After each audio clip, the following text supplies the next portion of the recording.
Kapil Dev, the former India all-rounder and once the highest wicket taker in international cricket, wears many hats. Life post-retirement from cricket has been fascinating for the Haryana Hurricane.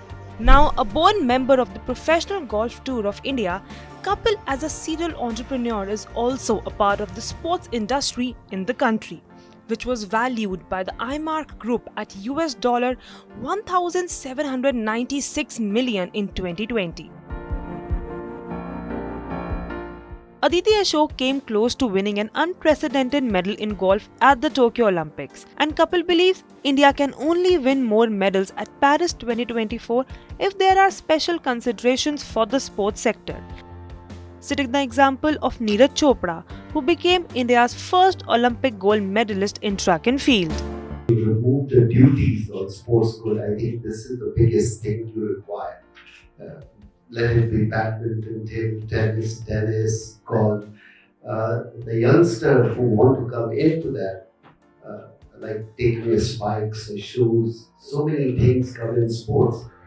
It's not big money for the country charging the duty on sports good. If they leave up that, it makes lot of impact to the sports. Sports industry has to endure multiple taxation. Since construction material like cement and bricks are integral ingredients for laying infrastructure, tax on these material is higher than the sports industry goods and raw material. There is no separate tax regime for such raw material used for the sports. I have been building sports facilities in many parts of the country for a long time. For creating a synthetic track, we have to develop the base first, made of cement, gravel and iron. Cement attracts 28%, iron TMT rods attract 18% of GST. Gravel also comes at a cost. Further, before putting a final quote to the client, we have to add 12% to the overall price as taxes pertaining to sports infra. So the total price goes up and creates difficulties for us. Kapil agrees that the government has a bigger role to play in order to promote Olympic sport like golf. He urges the government to build public courses and calls for special considerations for the industry. However, within the industry, there are conflicting views.